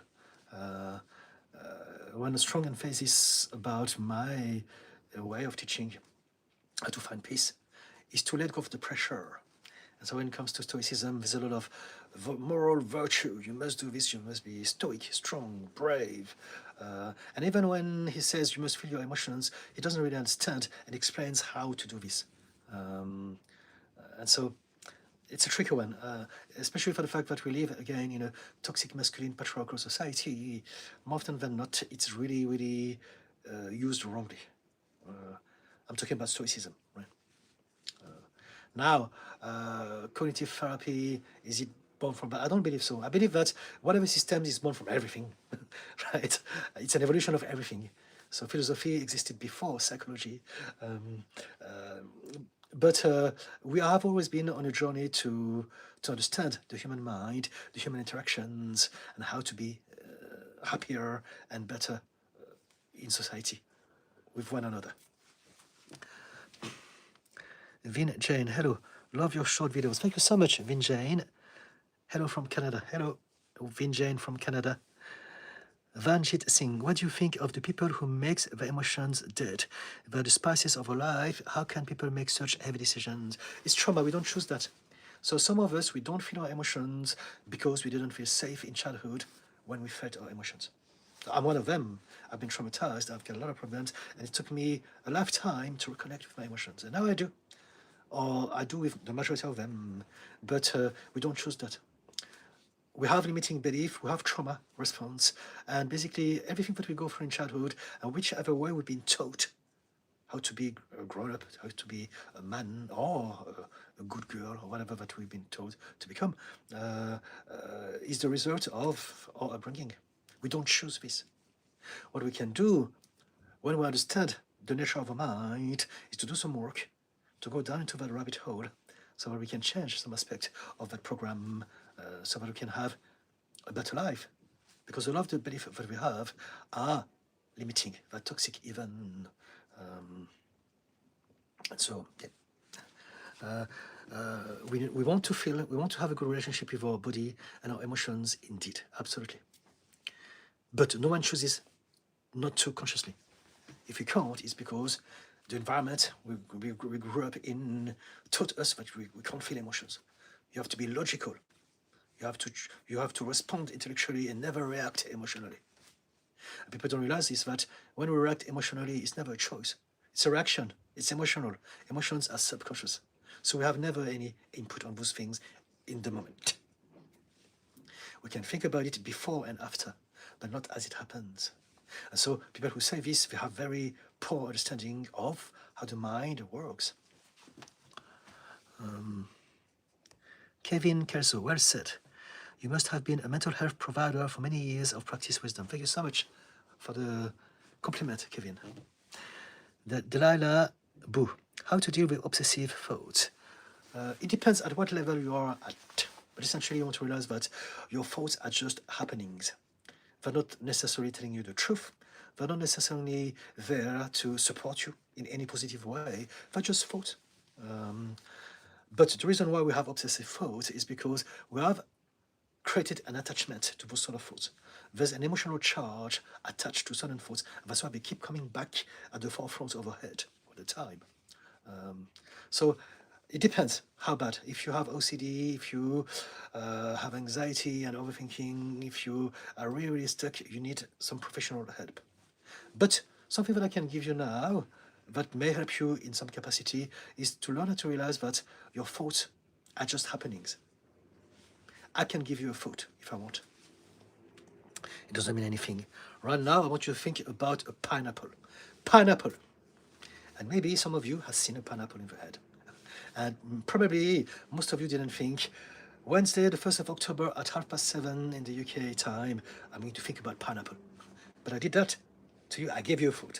It's just a happening. You don't need to hold it. You don't need to think about it. You don't need to be obsessed with it. It's just a food. You can let it go. You can move on. You can think, okay, that was funny. Now let's think about something else. Watermelon, just now. And so on and so forth. Thoughts are just happening. You don't need to entertain them. You don't need to believe them. You don't need to be obsessed by them. You don't need to hold them inside of you and then create problems, because they are always coming and creating emotions in your body as well that are negative. So that's why I'd say the first step of it, unless you tell me more about yourself, which we can do, just based on what you asked, how to deal with obsessive thoughts, is to first realize that thoughts are just thoughts. You can say to yourself, I'm having that thought again. Oh, what a silly thought. It's not me. You know what? I'm going to think about something else. And just like that, bang, gone. Think about pineapple, watermelon, or anything else. Think about things that you want to enjoy focusing your mind on instead. And then eventually, that will help. But again, it depends how bad it is. So do you have trauma? Are there reasons? Do you have conditions? Are there reasons? Are they always the same sort of thoughts? Are they intrusive thoughts? Are they very unsettling and distressing thoughts? Because that's a whole different conversation. Aria Flinton, can I ask any question? Yes, please. Pumpkin Puff, hi Didi, how are you doing today? I'm very good, thank you so much. How about you? G Doge, why you ask Chat GPT? Okay. Vanished sing till 12 years. People around me loved me. After that, I loved everyone who came by in my life till I was 17 years old. After that, I just saw so much that I become colder to people. Okay? But your life is still ongoing. Your life is ongoing. And we all change, and we are here to grow and adapt to everything that we're going through. And so instead of thinking about the past, it's important to know some things. But think now, who do I want to become? What sort of thoughts do I want to entertain? What sort of things do I want to let go of? But there's ... So probably there's something more coming. Let's see. Delilah Boo. I deal with sexual intrusive thoughts. Okay. They are heavily charged. They are vivid. They absorb my attention. I feel guilty, ashamed. I doubt myself. Okay, I get it. Okay. So we're talking about intrusive thoughts here. Okay, I get it. And I understand. I used to have the same. I had all sorts of conditions. And so when you have intrusive thoughts, as in nefarious, sexual, or violent, or very disturbing thoughts, that's because there's a glitch that happens in your mind. Your mind wants to tell you about the things that you shouldn't be doing that are bad. But for whatever reason, maybe anxiety, stress, trauma, overwhelm, your mind is now giving you the message wrongly. And the example that I can always give, so that's one of the things. So it depends. When we talk about asexual thoughts, there's either the inappropriate ones, or they're the ones that are to do with some level of hypersexuality. If you're addicted to it, then it's a whole different thing. So I'm talking about the distressing ones, the inappropriate ones, the ones that come out of nowhere, right? And so if that happens, it's because your mind wants to tell you this is not good. But because you've been overwhelmed, because something happens in your mind, now it's giving you the message wrongly. And the example that I always give is that I, for instance, whenever I was crossing a bridge, I used to think I used to visualize myself throwing my phone or jumping off the bridge. And I hated that, and I didn't know why it's going to me. What's wrong with me? If I had my dog, I was thinking throwing the dog out of the bridge. I'm like, this is wrong. And then I realized that my mind was trying to tell me, don't throw the dog, don't throw your phone, don't jump. But because a glitch happened again, overwhelm, drugs, psychosis, all of those things, my brain has got a misfunction, and now it's telling me this wrongly. And again, because of the stress and anxiety and overwhelm, it keeps coming back. It's like a snowball. It gets worse and worse and worse over time. And so that explains why many of us may have intrusive thoughts. Now, if you have intrusive thoughts that are more to do with you having some impulses, you want to have SEX all the time, you're obsessed with that, it's a different conversation. I too was obsessed with that. I used to be addicted to that. So we can talk about this if that's the case, but only if that is the case.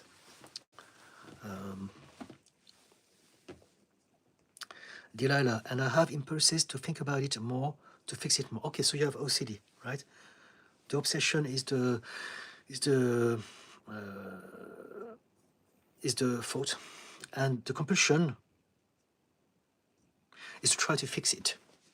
So the compulsion can be doing something to distract yourself away from those thoughts, or to do something about it. So do you believe that you may be on the spectrum of OCD? Have you ever thought about this? And if so, have you ever sought professional help? Pumpkin Puff. Had a BPD outburst yesterday. I'm numb today. My thoughts went into a not great place yesterday. Okay, yes, it's normal. If you have an outburst, that's what happens, sadly, indeed. And until you work and you change.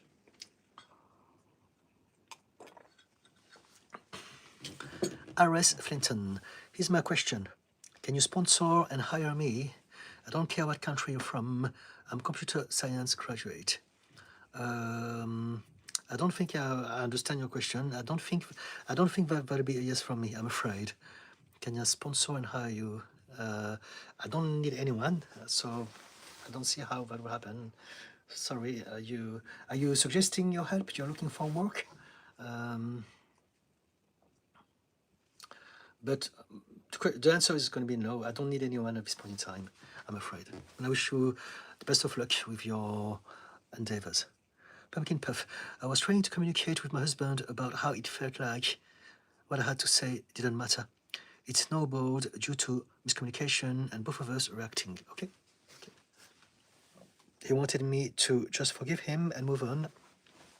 I don't know how to forgive. My family would yell and then never talk about it again. So I don't know how to have a healthy conversation after outburst. What you want to do is to first come back to a place of mental clarity. As long as you're still agitated, you won't be able to access your mental clarity, and you will still perceive the world as they're bad, I must protect myself, I cannot forgive, they're trying to manipulate me, they're wrong, they should be apologizing. So you need to first change your very physiological state. You do this through breathing mindfully. You can have a cold shower. You can go for a walk. You can practice meditation. You can do some shaking. You can dance, shout. You can punch a punching ball. Do all sort of things. You want to let go of the stress and the energy that keeps you into that physical state of high alertness. And then eventually when you are chilled again, then you can question your own thoughts. You want to change the meanings that you have about your thoughts. So we're talking about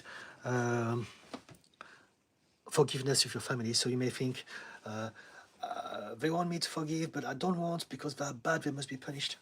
So ask yourself, that thought that I'm having about them, now that I'm calm, now that I'm at peace, is that thought true? Is it true? Is it correct? Can I find some tangible clues and evidence that this is true? Is it true that they're always bad, they're always trying to hurt me? Always? No, it's not always true. No, it's not true. Sometimes it happens, some other times it doesn't happen. I need to realize, because I have BPD, it distorts my perception of things, and I'm always on a defensive mode. But it's not true that they're always trying to hurt me. Challenge your own thoughts. in the moment when you're reactive, there's nothing you can do. It's an emotional reaction and it's a program that you have put into place to keep yourself safe. So just allow this to happen. Do your best to come out of that situation, walk away, get some fresh air, go for a walk, again, do some breathing, do anything that helps you change your very physical state first. And then challenge your thoughts. You can work before and after outburst, not during. So tell me, if you want to share with us maybe the sort of thoughts that you had about whatever you've been through with your husband, what was said? Let me try to see.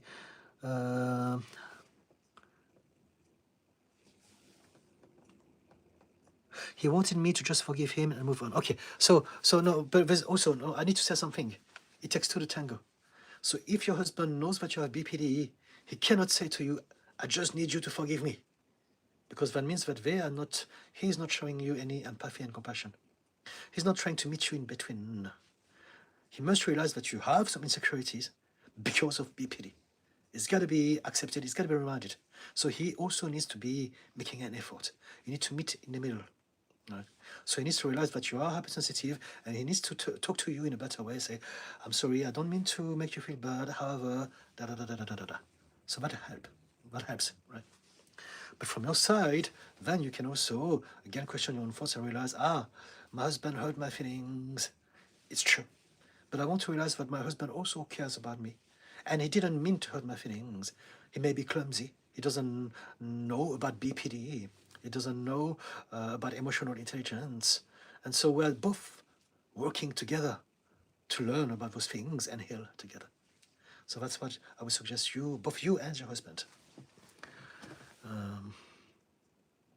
Does it help, Pumpkin Puff? Vanjit Singh. Lately, all I just want is the most freedom in the world. Now, peace heals me. I started loving silence in nature. Sometimes I feel a hole in my chest and heavy around solar plexus. Okay? So you're starting to spend more time in nature. It's a good thing. If you feel something, I would suggest you to learn about meditation. Meditate in nature. If you love nature, meditation in nature is perfect. Just sit down on a bench and look at nature and smell the air, feel the feelings around you, absorb the energy from the plants, from the ground, from the soil, from being outside, and then just be present in this moment. And that will allow you eventually to understand more about yourself. It's a process that will take some time, but it's a way to do this. Pumpkin Puff. I felt like I was trying really hard and had my past trauma of being used and manipulated got in the way of being able to mend things with him. I want you to realize that it's going to take some time for things to change. You can't expect just like that, I've worked very hard, I'm never going to be the same. Whatever you've been doing it for your whole lifetime. And so you have many years to undo. And so just remind yourself with kindness, I'm working on it. It's happening again. It's okay. I'm going to do my best to remind myself that it's not my fault, and I'm reminding myself that my husband is not the enemy either. And then eventually it will become easier and easier and easier and easier. It takes time, right? Don't expect yourself to be 100% fully healed. It's never going to happen, because healing is not a destination. You have a whole lifetime of habit to change. And so even if you change some aspect of your insecurities, there will always be some other aspect which you have not covered yet.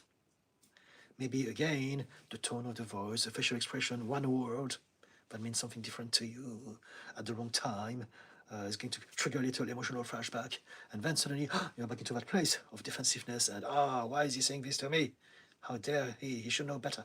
And now, but just when this happens, remind yourself, this is another one of those moments that I haven't covered yet.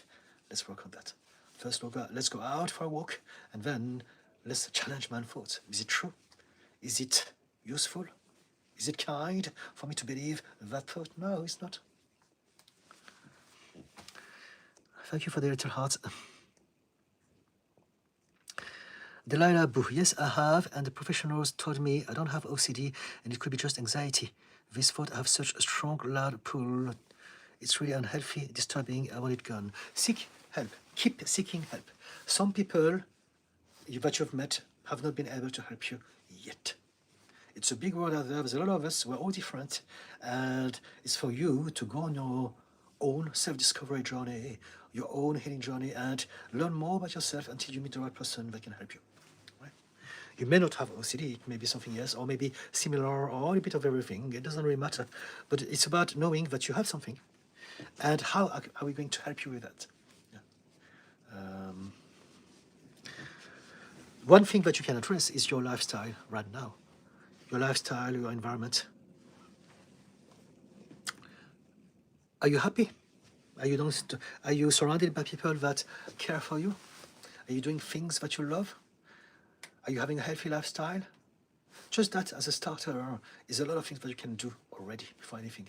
If you can minimize your exposure to stress and unhappiness, that will also minimize the symptoms of whatever you have. Whatever that you have is always worsened, reinforced, triggered by stress and by anxiety and unhappiness. So if we can't necessarily have access to where it starts, at least we can limit our exposure to making it worse by choosing a better environment for us and a better lifestyle. So lifestyle, eat, drink, move, sleep, those sort of things. Matt, would you say that a good level of apathy is good for certain issues that could turn into arguments, like the whole adage, pick your battles? Yes, but I wouldn't call it apathy. Apathy is the inability to do something in front of something. Choosing your battles is a choice. I am choosing not to get sucked into that argument. It's not apathy. It's a choice. Apathy is I'm there and I'm trying to hide myself, to be invisible. No one's going to see me. I don't want you to ask me any question about that issue. Instead, it's saying I've got better use of my time and focus than those conversations that are pointless to me. But we don't want to see it as apathy, because apathy comes from a disempowered state and place. You want to come from a place of empowerment. I am choosing better for myself. And that's wisdom. Wisdom is indeed choosing your battles. Saving your energy for the things that really matter to you. Not wasting it, not diluting it on nonsense and noise. Pumpkin Puff. When I began to yell, I walked away. He thought following me to continue talking would. When I felt like I was losing control, I got up and walked away. He followed me to try to help, but just felt worse and worse. He doesn't yell back or anything. Okay? So make sure that you tell him that, so that in the future, he can work on that too. It takes two to tango in a relationship. Matt, Pumpkins, my wife and I have been married for 15 years and been together for 20 years. We used to do all of that too. You are not alone, lady. Okay? Pumpkin Puff. It just felt like I was being poked over and over and over. I don't think he meant to do that, but it felt impossible to regulate and forgive. Yes, so this is what I said. In the moment, it's impossible. You need to come out of that physical state first. If you don't, it's not going to happen. Try to have an ice shower. That will reset your nervous system just like that. Some people put just cold water on their face. That can be enough. But basically, you want to change your physical state. So check out somatic exercises, shaking, whatever it is. There's a lot of things that we can do. I'm laughing because I just saw myself going this. But do things that releases the stress in your body and gets you to come back from a survival state to a peaceful one instead. Thank you for the little heart. Angela, message retracted. Lady C, good evening, Didi. How to make friends as an adult when you have always been an outcast and loner? I'm 51. You do it by changing how you see yourself. When you say, I have always been an outcast, I have always been a loser, what you're doing, you are self-hypnotizing. I am a loser. I'm an outcast. I've always been and I always will be. And because of that, you can't make friends. So first, change your language. I used to be an outcast, but I'm deciding to change this. I want to change. I want to learn. I want to find a way to accept myself. I want to learn what I need to learn, go at the right places, open myself. And eventually you will see a different version of yourself and you will stop disempowering your own self with your own self-hypnosis. Right? We do this all the time. People don't realize this. We self-hypnotize all the time. And this is where it starts. If you want to make friends, you need to change how you feel about yourself. You want to change how you see yourself. You want to change how you think, how you speak to yourself. right? So first thing I would suggest you is to change your narrative. I am 51, and up to this point I didn't know, but now I know. I want to change. Now I want to believe and accept that I can have friends. I can be loved. I can love. I can be seen. I can be accepted. I can be cherished. And then as you do this, you will also see a whole new bunch of people. Again, we tend to stick to some people because we believe that they are more important than other people. But maybe they're not. Maybe you are trying to impress the wrong crowd. Learn how to love yourself and you will attract the right crowd. Right? If you are neurodivergent, hang out with people who have an awareness of either neurodivergence or being neurodivergent themselves. That makes a huge difference. Deep down, I'm okay, but not happy. I'm okay. I'm home all the time. I have trouble going outside because of anxiety, but I'm safe, which is nice. Okay, so that's a start. So have an awareness. It's not perfect, but it's also okay. It's better than worse. Right? So that's a start that brings power back into your life. You're realizing could be much worse, could be better. And that's where you want to be. Things are always going to be better or worse. What matters is not where you are in this moment. What matters is the direction that you choose to go to. And so if you're not happy all the time, but you have safety, now what is the next thing that you can do to feel a little bit happier? So we can talk about this. I don't have much time, I'm going to say, because I want to finish not much later than 8 o'clock, and it's only 4 minutes away. So we need to read all the comments a bit quick. But I'm going to be back Friday. Friday, which is in 2 days' time, from 6 o'clock p.m. UK time, from 6 to 8, I'm going to come back. So if I don't get the chance to answer all of your questions, come back at the start of the live so that I can have more time addressing your concerns, please. Okay? But Delilah, we can talk about this. Remind yourself that you are in a place that could be better and worse, and so it's okay. As long as you focus on, let's keep on learning more about how to go in the better direction, and that's on an ongoing journey all of our life. Right? Omnam, hi Didi, happy to see you again. Thank you, same here. Omnam, I was painting, so I didn't see the live notification. Okay. Pumpkin puff. Okay, I'll try some things and see what works. Thank you. How do I communicate that I need to do that before I can talk with him again? With your mouth, with words, by speaking to him, right? How can I communicate? Let me try to understand. I think I'm missing out on something. How do I communicate that I need to do that before I can talk with him again? You just tell him what we talked about. Tell him, remind him, it takes two to tango. And I know what you can say. Tell him, whenever we have a situation, we both need to do something, both of us. I need to remind myself that the situation is not because of you. And you need to remind yourself that the situation is not because of me. It's because of everything. We need to change our emotional state, as in seeing the other as the enemy. It's subconscious, so we don't think about it. But in that moment when we're arguing with our spouse, it's always because we see them as the enemy. They're reminding us of our mum or dad or bullies, whoever was hard on us. So we're acting, we're protecting, we're defending, we're justifying, we're trying to overcome and win. And in that moment, we have forgotten that that person is not our enemy. That person is your husband. You are the other half of your husband. And this is what you need to be reminded, both of you. Whenever you have an argument, remind yourself, it's not me, it's not him, and he must be doing the same. It's not either of you. It's that you both have baggage, and you are both learning how to heal and understand each other, baby steps. And this is what love and relationships should be about. Healing together, growing together, but meeting in between. Naftal Mambo, hello, Lady C. Thank you, Didi. That doesn't felt overwhelming. Okay, so something that doesn't feel overwhelming. I'm not sure. I'm coming to the end of the phrase. I'm going to have a sip of coffee. I'm going to say goodbye gently.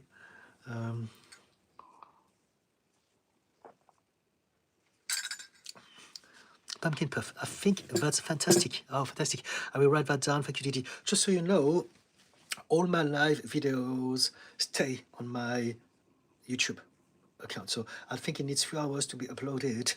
But if you have interest into retrieving some of the things that I said today, within a few hours, you'll be able to find the live that I've just given and replay it. So you can retrieve all informations, right? And so, Omnom. Today's question is the friend age gap thing as a toxic narcissistic bipolar alcoholic ex-girlfriend. I'm not insulting, just describing who is very dangerous and jealous. They broke up in May. Omnom, I'm sorry, but I've got to go now. It's 8 o'clock. If you can come back Friday, I would love to talk about it. Right? But do come around 6 or 7 o'clock so that I have a chance to address it. I can't stay longer than that because I've been here already 2 hours and I've got tons of other things to do. But please, do come back. For everyone who's watching, again, I am both on TikTok and YouTube. I post some short videos every day, and I have started to post some long-form content on YouTube. So please check it out. Every Friday, there's a new one. The next long video that I'm going to put out this Friday is called Nothing is Your Responsibility. So check it out if you have interest in what I do. And also, I go live both on TikTok and YouTube. I go live on YouTube for sure every Wednesdays and Fridays from 6 o'clock p.m. UK time. TikTok, it depends. I only go there if my schedule allows and I have the right energy as well. So it's not guaranteed. But YouTube for sure. So if you enjoyed this and you don't follow me, please subscribe so that you can be notified when I go live next and you can join and we can continue. If you know any friends who could benefit from that, get them involved so they can ask me questions directly. And if you need more information about me as a therapist and coach, there's a link to my bio on my website so we can organize a discovery call. Okay? Let me read the last comment.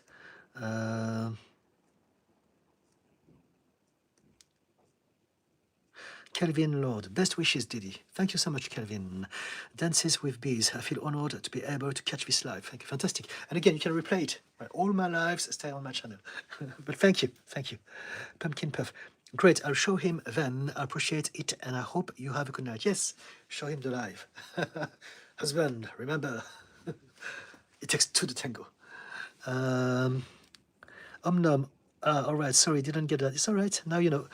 Thanks. It was nice to see you, even if just to say hi. Ha ha ha. Okay. Omnom, have a nice evening. Same to you. Dance with Bees. Everyone was great. Thank you for sharing. Melanie, hi from London. I'm from London as well. Guys, I love you all. I'm going to go now. I'll see you on my next live. Please, if you can make it Friday, 6 p.m. UK time. If not, some other time. Any questions? Comment section or next time. I love you all. Thank you so much. And remember, be kind to others if you can.